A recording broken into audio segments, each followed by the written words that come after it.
জুলাই গণ অভ্যুত্থানের সময় সংগঠিত মানবতাবিরোধী অপরাধের অভিযোগে সাবেক প্রধানমন্ত্রী শেখ হাসিনার বিরুদ্ধে দায়ের করা মামলার রায় ঘোষণাকে ঘিরে রাজধানী জুড়ে সর্বোচ্চ সতর্কতা জারি করা হয়েছে। নিরাপত্তা ব্যবস্থা জোরদার হওয়ায় সকালে জনজীবনে কিছুটা ধীরগতি দেখা গেলেও সামগ্রিকভাবে শহরের চলাচলে বড় ধরনের কোনোই প্রভাব পড়েনি। সোমবার সকাল থেকেই আন্তর্জাতিক অপরাধ ট্রাইব্যুনাল এবং আশেপাশের পুরো বিচারিক এলাকা কঠোর নিরাপত্তা বলয়ে আনা হয়।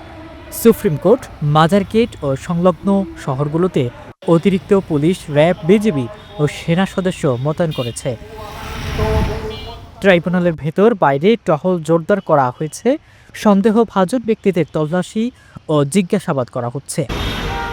অন্য দিনের তুলনায় রাজধানী সড়কে মানুষের চলাচল কিছুটা কম দেখা গেছে, তবে বিভিন্ন রুটে গণপরিবহন স্বাভাবিকভাবেই চলছে।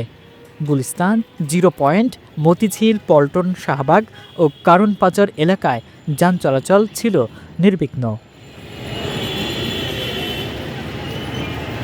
ফার্মগেট এলাকায় আনন্দ সিনেমা হলের সামনে সাজোয়া যানসহ বিপুল সংখ্যক পুলিশ সদস্যকে অবস্থান নিতে দেখা যায়। সেখানে যাত্রী অপেক্ষায় থাকা সাদিকুর রহমান বলেন, আজ যাত্রী প্রায় নেই বললেই চলে। সবাই ভাবছে রায়কে কেন্দ্র করে কোথাও নাশকতার ঘটনা ঘটতেই পারে।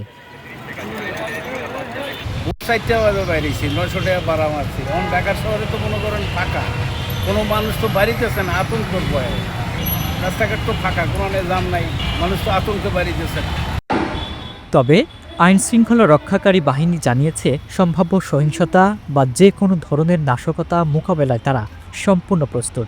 রাজধানীর পরিস্থিতি এখনও নিয়ন্ত্রণে রয়েছে।